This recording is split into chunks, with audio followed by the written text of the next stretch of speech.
paz do Senhor a toda a igreja, amém? Convido a equipe de tributo de louvor a vir aqui à frente, por favor. Todos os componentes eu convido os que estão aqui, por favor, venham à frente. Nós vamos cantar aquele que eu gosto demais, Te Louvarei. Amém? Eu não sei como você está sentindo o clima do culto nessa noite, mas eu estou sentindo o Espírito Santo. Eu não vou dizer desde que eu cheguei aqui, entrei na porta, não. Eu estou sentindo desde que eu saí de casa. Porque quando eu estava saindo de casa, no meu carro, aguardando a minha esposa subir, eu já estava orando, dizendo: Deus abençoa, Deus faz isso, Deus. Eu já vi um certo clima. Quando eu estacionei meu carro ali fora, estava tendo uma ministração aqui com os músicos aqui, maravilhosa. Falei, o negócio está diferente hoje. A coisa está diferente. Aleluia. E o clima do culto está diferente nessa noite. Eu sinto pairar o Espírito Santo aqui. E aonde está o Espírito Santo, milagres acontecem. Há curas divinas, há batismo com o Espírito Santo, a salvação de vidas. Aleluia, aleluia, aleluia. O Salmo 150, ele nos traz um convite para louvarmos a Deus. Na tradução em linguagem de hoje diz assim: o hino é Te Louvarei lá, tá, meu querido? Perto eu quero estar, tá? Salmo 150 diz assim, na tradução em linguagem de hoje: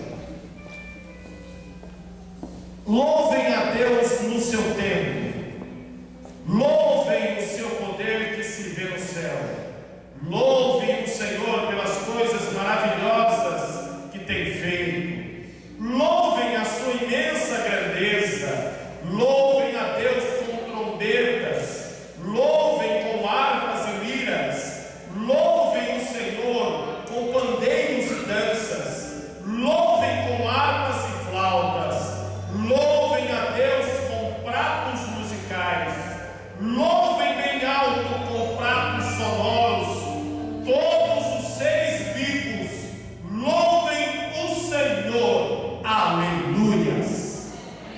Eu convido você a ficar de pé, se você puder ficar em pé, se puder, se não puder, fica sentado, mas não deixe de louvar, aleluia. Pega na mão do seu irmão aí, por favor.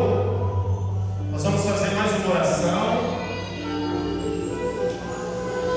Vamos apresentar também nessa oração o irmão Adalberto, que estava enfermo. Amém? Amém? Estava enfermo. Aleluia. Pai, no nome de Jesus, nós nos apresentamos em oração mais uma vez diante de tua face e apresentamos o teu servo, irmão Adalberto, Senhor, que eu creio estava enfermo. Pai, abençoa na sua casa, aonde está, e eu creio, Pai, que a cura já foi liberada para a vida do teu servo.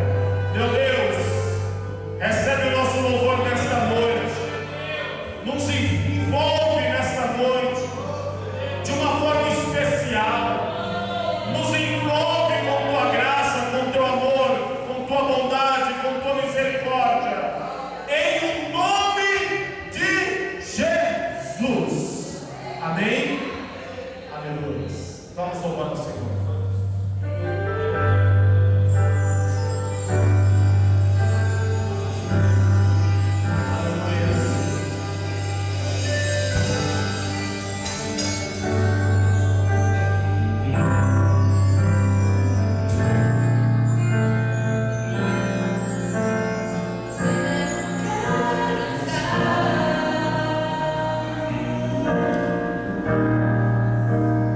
Junto ao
Aleluia, aleluia, aleluia.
Jó 42, verso 1 e 2. Aleluia.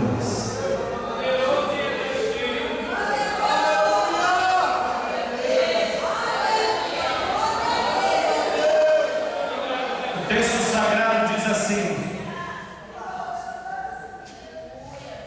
A minha tradução vai destoar um pouquinho do que está ali, mas não fique preocupado.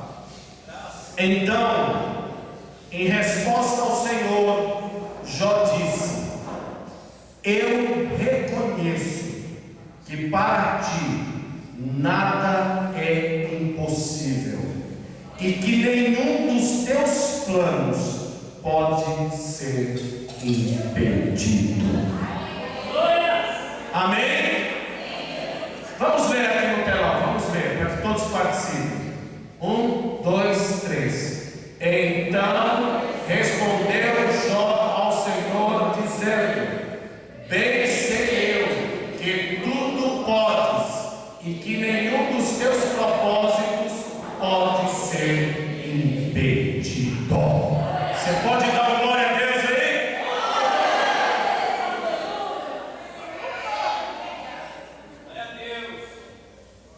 Uma boa parte da igreja, eu diria, por que não dizer, na sua maioria, sabe, conhece a história de Jó. Jó é um homem rico, Jó é um homem abençoado, Jó é um homem reto, era um homem íntegro, era um homem temente a Deus, e em uma tradução da Bíblia diz que ele se desviava do mal. Ele era um homem que temia a Deus de uma forma tão espetacular e tremenda, que ele tinha a capacidade de todos os dias sacrificar ao Senhor. Amém? Todos olhando aqui para mim, por favor. Ele tinha a capacidade, ele tinha um amor, um temor a Deus tão grande que todos os dias ele sacrificava ao Senhor, por ele e por seus filhos. Ele temia a Deus demasiadamente, era demasiadamente rico, era demasiadamente abençoado. As pessoas lhe respeitavam, as pessoas lhe honravam. Mas Deus tem os seus propósitos. Diga, Deus tem os seus propósitos. Fale para o seu irmão próximo a você, para uma ou duas, três pessoas. Talvez você não saiba o propósito de Deus na sua vida. Fale para ele. Agora torne a dizer a ele: mas ele tem um propósito na sua vida. Jó não sabia o que estava acontecendo no âmbito espiritual, celestial. A narrativa do primeiro capítulo de Jó narra que houve uma reunião no céu e vai o arqui-inimigo da humanidade se apresenta no meio, se apresenta diante de Deus. E Deus não perde tempo e aponta para ele e diz: olha, você observou o meu servo Jó? Deus deposita uma confiança na pessoa de Jó. Deus deposita uma certa confiança na pessoa de Jó. E aí, Satanás, o arqui-inimigo da humanidade, chega a questionar Deus e diz: ele te serve dessa forma, ele é temente a Deus dessa forma, porque tudo na vida dele vai bem. Ele tem riquezas, ele tem 10 filhos, ele é um homem honrado. Então é por isso que ele te serve, Senhor. Deus então permite a ação permissiva de Deus. Amém? Ação permissiva de Deus. Deus permite a Satanás a tocar nas coisas que Jó possui. Irmãos, vamos abrir um parênteses aqui. Há muitos crentes que que louvam a Deus enquanto estão na bonança. Há muitos crentes que servem a Deus enquanto estão com um status social aprazível, honrado. Mas quando vem uma tribulação, quando vem uma dificuldade, quando vem um aperto, eu já disse aqui muitas vezes, ser crente não significa que eu estou isento de passar por tribulações. Ser crente significa que mesmo que eu esteja passando no meio da tribulação, eu não estarei passando sozinho. Amém? Mesmo que eu esteja no meio do deserto, mas lá no deserto Deus vai estar comigo. E como o salmista Davi, ele disse com muita propriedade: ainda que eu ande pelo vale da sombra da morte, eu não temeria mal algum, porque tu, Senhor, está comigo. A tua vara e o teu cajado é o meu consolo. Aleluia! Ser crente não significa que eu estou isento de passar por situações adversas. Jó não sabia o que está acontecendo no reino espiritual, como nós muitas vezes não sabemos o porquê de algumas coisas estão acontecendo na nossa vida. E uma das temáticas do livro de Jó é que por que o justo sofre? É a temática do livro de Jó. Por que o justo sofre? Havia um propósito de Deus superior a qualquer coisa que nós imaginemos aqui nessa terra. Jó então começa, e a narrativa do capítulo 1 vai falando das perdas de Jó. Ele vai perdendo toda a sua riqueza, ele perde toda a sua riqueza, e de repente, não bastasse isso, ele perde todos os seus filhos. Quantos aqui valorizam os filhos que tem? Levanta sua mão.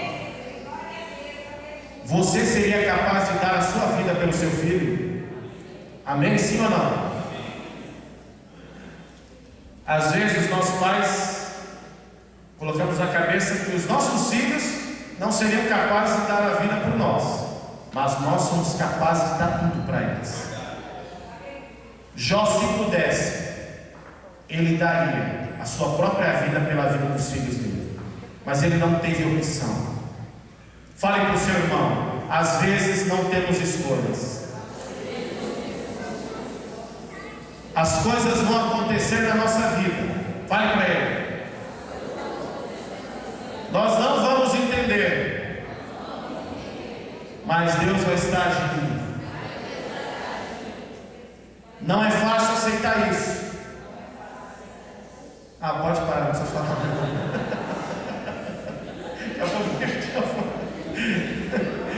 Deus abençoe vocês estão muito. A unção está tão grande aqui que coisa está fluindo assim. Às vezes, para pedir alguém para repetir uma coisa, tem que ficar falando. Aqui você está falando pregação. Mas vamos lá. Nós não entendemos, nós não compreendemos. As coisas estão acontecendo no âmbito espiritual, no âmbito celestial. Jó está aqui na terra. Jó está na terra. No âmbito material, físico, no espiritual, Deus permite Satanás agir na vida de Jó. Jó perde as riquezas, e Jó conduz para a sepultura os 10 filhos. Que perda terrível! E quando todo mundo está esperando que Jó vai blasfemar, Jó vai arrancar os cabelos, Jó vai se jogar dentro da cova dos filhos, ele rasga o seu manto, ele rasga a sua roupa, ele pega as cinzas, símbolo no Antigo Testamento de humilhação, ele se prostra ao chão, ele se tira todas as suas roupas, rasga, fica nu, joga a cinza sobre a cabeça, e profere uma palavra. Deus deu, Deus tomou. Louvado seja o Senhor.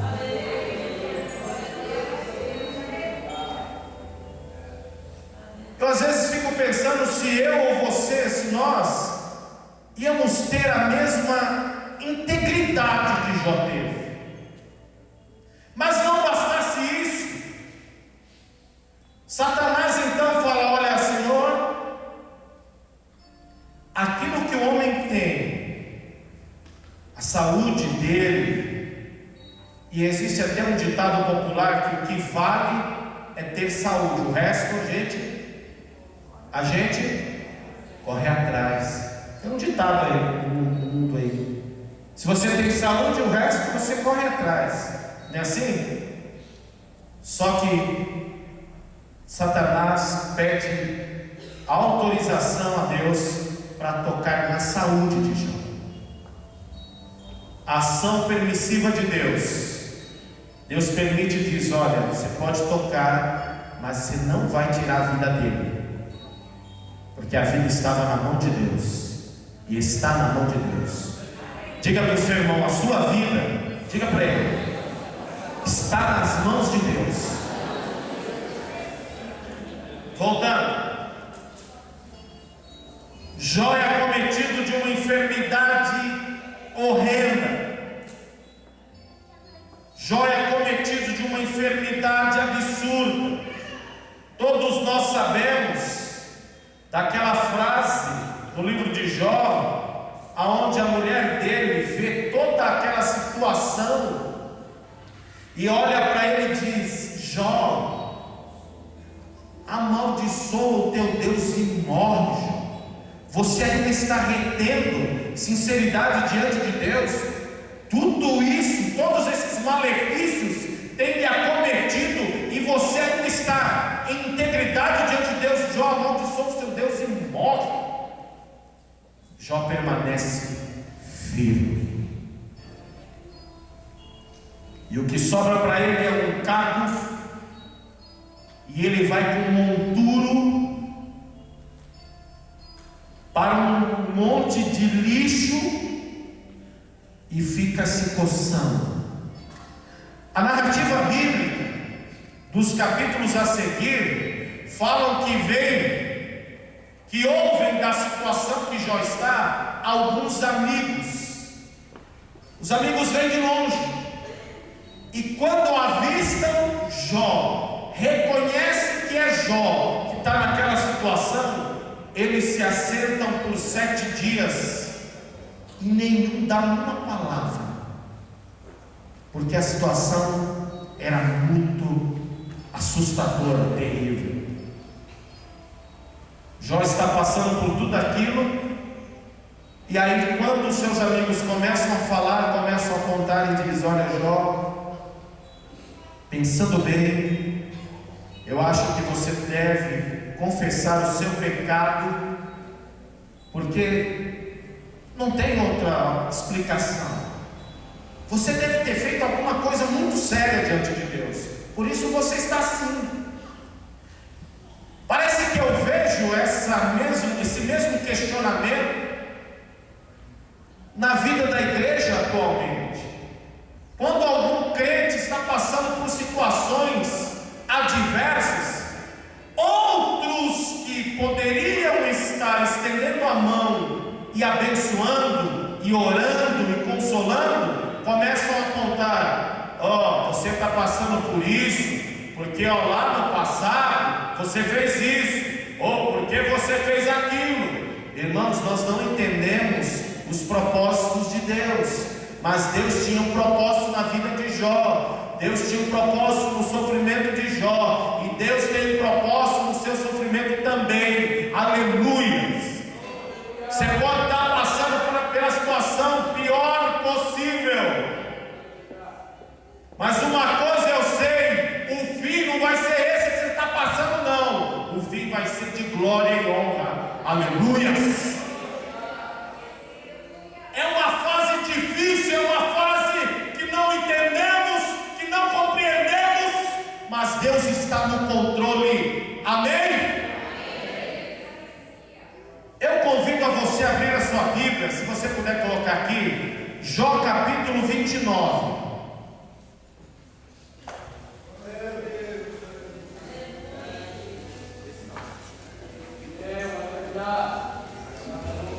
Pode aumentar o som do teclado.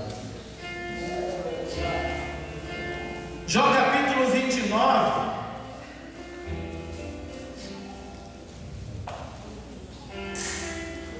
Há algumas coisas que Jó começa a dizer naquela situação adversa. Começa a dizer naquela situação adversa. Olha o que Jó vai dizendo. E prosseguiu Jó no seu discurso dizendo: quem me dera ser como eu fui nos meses passados, como nos dias em que Deus me guardava. Irmãos, essa expressão retrata uma pessoa que já está achando que Deus me deixou de lado. Amém? Sim ou não? Todos entendem assim?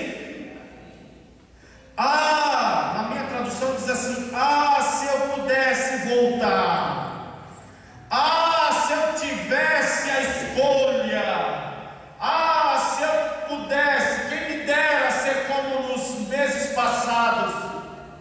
Verso 3: quando fazia resplandecer a sua lâmpada sobre a minha cabeça, e quando eu ia pela sua luz, caminhava pelas trevas. Como fui nos dias da minha mocidade, quando o segredo de Deus estava sobre a minha tenda, quando o Todo-Poderoso ainda estava comigo e os meus filhos em redor de mim. Ele começa a remoer coisas do passado. Ele começa a questionar. Irmãos, é inevitável, mas quando nós estamos no meio do problema, no meio da dificuldade, nós lembramos de momentos bons e ficamos desejando aqueles momentos. Só que Jó está dando um sinal de que ele está quase desanimando, porque muitas coisas estão acontecendo. Eu não sei precisar quanto tempo Jó passou por isso.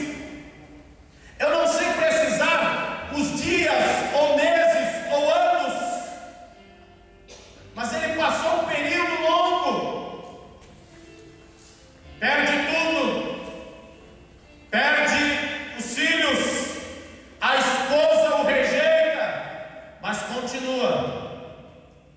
Olha aí, quando eu saía para a porta da cidade e na rua fazia preparar a minha cadeira, os moços me viam e se escondiam, e até os idosos levantavam e punham em pé. Os príncipes continham as suas palavras e punham a mão sobre a sua boca. A voz dos nobres se calava e a sua língua apegava-se ao seu paladar. Ele fala de um tempo em que ele era honrado, mas agora ele está sem honra.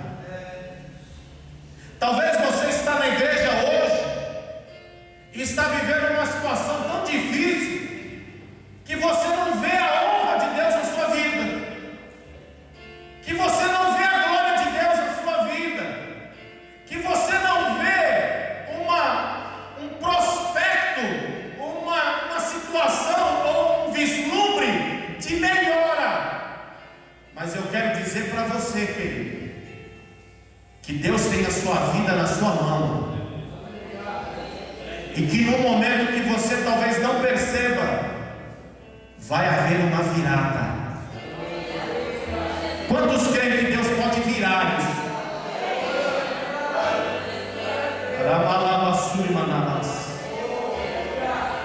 Vai haver uma virada na sua vida, querido. Mas para acontecer essa virada, você precisa permanecer firme. Você precisa continuar acreditando. Mesmo que tudo apontem para as coisas ruins, mesmo que tudo apontem que não vai dar certo. Eu tenho projetos para isso e para aquilo, e alguém diz: desiste, amigo, não vai dar certo. Eu vou dizer para você: não desista. Não desista.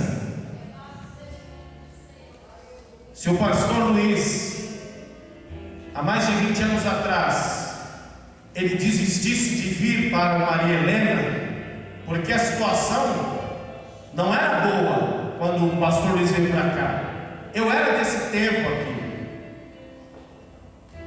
Um mês antes do pastor Luiz vir para cá, houve uma santa ceia aqui nessa igreja, na igreja, no salão lá de baixo, e apenas 3 pessoas participaram da ceia. A igreja tinha um certo número de pessoas, aliás, 4 pessoas, 3 pastores que vieram e o meu pai, só. A situação era de problemas. Se ele tivesse pensado, eu não vou para lá não, mas Deus tinha um propósito. Amém? Há poucos dias atrás ele casou sua última filha aqui nessa igreja. Deus tinha propósitos.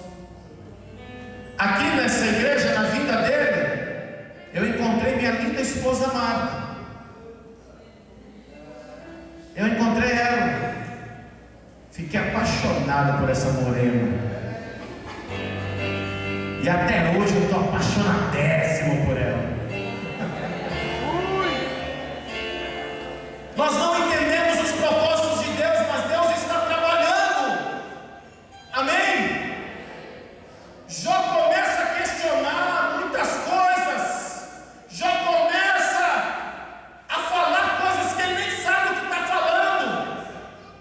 Você às vezes não fica fazendo isso, irmãos? Você às vezes não faz isso? Você começa a falar coisas, reclamar coisas com Deus que você nem sequer entende, mas você está reclamando, está falando para Deus, está reclamando. Deus, por que isso? Deus, isso, Deus, aquilo. Você não entende, você não compreende. Aí eu te convido, capítulo 38 de Jó, coloca aqui por favor. Nós estamos fazendo uma viagemzinha no livro de Jó, uma síntese do livro de Jó.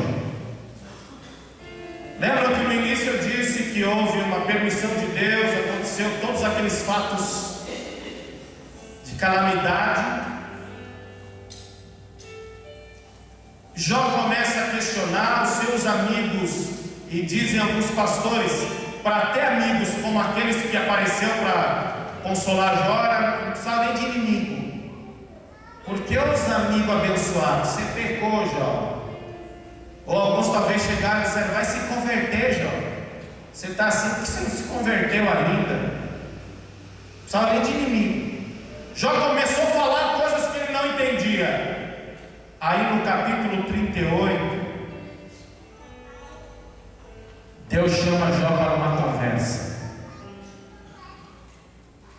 Fala para o seu irmão, vai ter um dia que Deus vai te chamar para ter uma conversa. Fala para ele, você está preparado?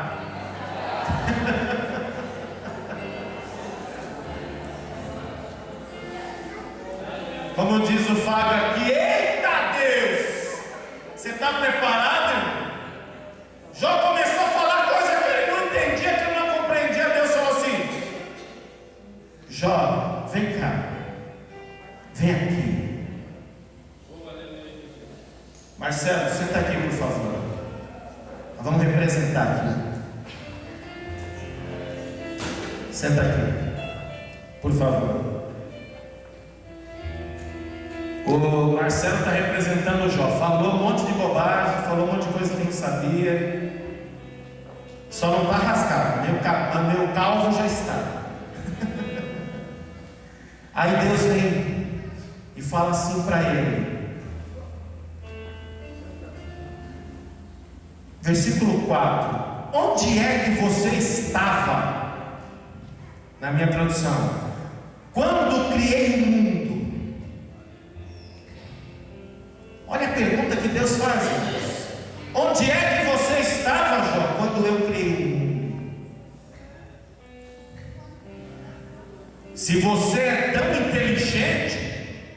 Explique isso. E aí Jó, meu querido, Jó ficou igual Marcelo. Às vezes Deus abençoe, meu querido. Uma salva de palmas para o Marcelo, por favor. Obrigado. Isso é um Jó bonito, né? Jó bonitão. Há momentos que Deus nos chama para conversar e começa a colocar algumas coisas, porque nós vamos achando que nós barro, nós pó e cinza, nós homens mortais, somos maiores, ou temos poder igual ou superior ao Todo-Poderoso, que é imortal, que é eterno, que é todo-poderoso, que é magnífico, que é o Senhor dos senhores. Aleluia. Nós achamos que somos igual a Ele e ficamos: Deus, você tem que fazer. Não é assim que funciona, não, querido. A coisa não funciona desse jeito. Deus vai fazer o que Ele tem que fazer, ou o que Ele quiser fazer, na hora dele, no tempo dele, da maneira dele. Não é no meu tempo, não é no seu tempo, não é conforme o seu projeto, é no projeto dele. E Deus tem projetos para a sua vida, para a vida de cada um aqui nesta noite. Deus tem projetos. E nos traços do desenho de Deus, dos projetos de Deus para a sua vida, não tem erros de cálculos. Aleluia. Tá bom. Esqueci o meu Oswaldo aqui, que é desenhista, projetista. Às vezes a gente erra algum cálculo, não é isso? Agora no projeto de Deus tem erro não, querido. Lá no início, na criação, há um versículo que eu amo demais, porque diz que Deus olhou tudo o que Ele criou, tudo, e a narrativa bíblica diz: e viu Deus que tudo era bom. Amém? Não há erro de cálculo com Deus, não. Talvez você está de forma errada, talvez você está de uma maneira errada, mas o projeto de Deus, não. O projeto de Deus tem o seu caminho perfeito. Aleluia. Deus pega Jó e começa a questioná-lo. Aonde é que você estava? Querido e querida, moço, moça, senhora, senhor que está aqui nessa noite, não pense que você está aqui porque você é o lindinho do papai, a lindinha do papai. Não. Que você é mais bonito, mais lindo, então Deus se apaixonou por você. Não. Nós não merecíamos, nós não tínhamos valor algum, mas mesmo estando na condição de pecador, Deus nos amou, e por causa do amor dele, Ele enviou o seu Filho unigênito, para que todo aquele que nele crê não pereça, mas tenha a vida eterna. É por causa do amor dele. Ele questiona Jó, ele põe Jó na parede, literalmente. E eu quero dizer aqui que Deus um dia também vai te colocar na parede e dizer: querido, querida, meu filho, minha filha, fique em paz, eu estou no controle. Eu cuidei da sua vida desde quando você estava sendo gerado no ventre da sua mãe.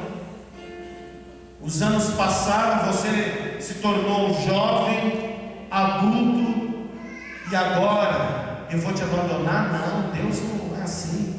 Deus está com você, Deus continua com você. Aleluia, aleluia. Só se você sair da presença dele, mas se você estiver debaixo da sombra do Altíssimo, aleluia, você está bem guardado, querido. Oh, aleluia, mal algum vai chegar à sua tenda. Oh, aleluia.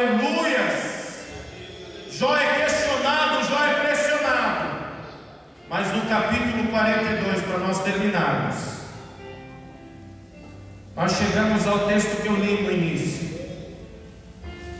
Então, em resposta ao Senhor, já disse: eu reconheço que para ti nada é impossível, e que nenhum dos teus planos pode ser impedido.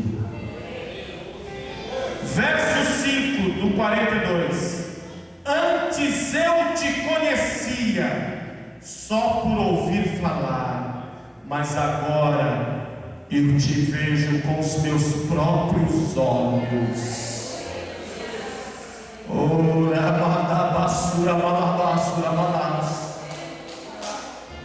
Jó, naquela situação adversa, horrível, ele tem a maior experiência que alguém podia ter. Ele tem uma experiência do amor, do cuidado e da preservação que Deus tinha para com sua vida. E no final do livro de Jó, a Bíblia diz que Jó ora pelos seus amigos, e quando ele termina a oração pelos seus amigos, Deus vira, Deus faz uma virada na vida de Jó, e tudo o que ele havia perdido, Deus lhe dá em dobro. Quantos podem dar glória a Deus aqui? Quero profetizar de olho aberto aqui. Não sei como está a sua vida aqui hoje, mas Deus já marcou na agenda o dia da virada. Quantos creem, levanta a mão, diga: eu creio. Então fala para o seu irmão: o dia da virada está chegando, querido. O dia da virada está chegando. Deus está contigo, Deus está com você. Mas não desista, não saia da presença do Senhor. Diga para o seu irmão: não desista. Não saia da presença do Senhor. Não pare de lutar. Amém? Então dê um aplauso ao Senhor Jesus.